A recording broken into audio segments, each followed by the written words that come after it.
বন্ধুরা, আজকে আমি কটা ভাজা পিঠে ভাজবো। তার জন্য আমি এখানে 200 গ্রাম সুজি নিয়েছি, 200 গ্রাম চালের গুঁড়ি,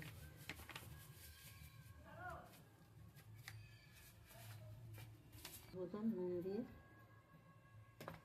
ভালো করে মিশিয়ে নেব।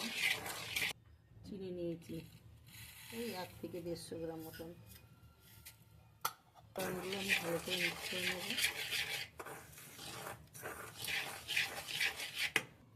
জ্বালানো দুধ দিয়ে ভালো করে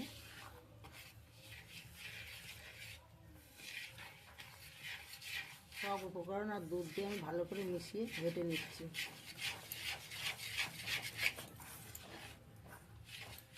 দেব দুধ দিয়ে, পুরোটায় দুধ দিয়ে মাখালে ভাজা পিঠাটা দারুণ টেস্ট হয়। আমি ভালো করে মাখিয়ে আধা ঘন্টার জন্য চাপা দিয়ে রেখে দেবো।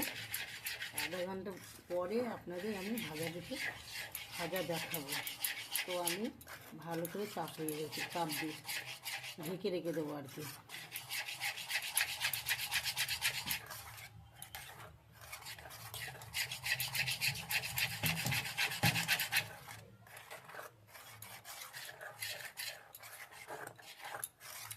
আধা ঘন্টার জন্য ঢেকে রাখছি। আধা ঘন্টা পরে ভাজা পিঠে আপনাদের ভাজা দেখাবো।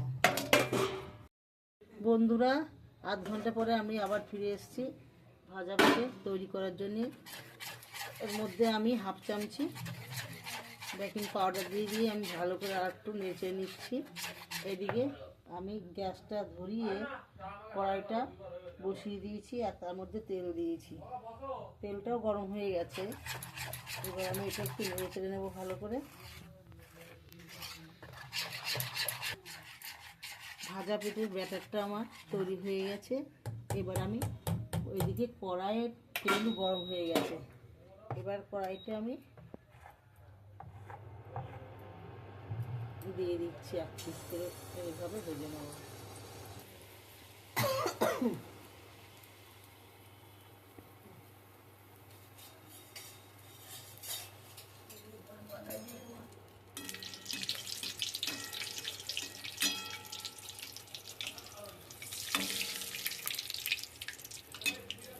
ভাবে সব ভাজা পিঠেগুলো আমি একে একে সবগুলো ভেজে নেব। তারপরে আমি ভেজে আবার আপনাদের দেখাবো। বন্ধুরা, কি সুন্দর ভাজা পিঠাটা ফুলেছে দেখুন। যেরাম ফুলেছে দেখে মনে হচ্ছে তেমনি ভেতরে খুবই খাস্তা হবে। আমি একটা তুলে নিচ্ছি। একটা তুলে নিয়েছি আর একটা দিয়ে দিচ্ছি।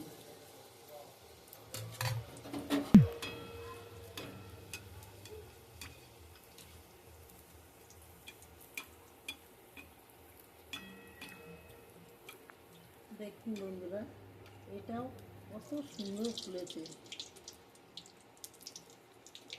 আমি সবগুলো ভাজা পিঠে ভেজে নেব। বন্ধুরা, সব ভাজা পিঠে আমার তৈরি হয়ে গেছে।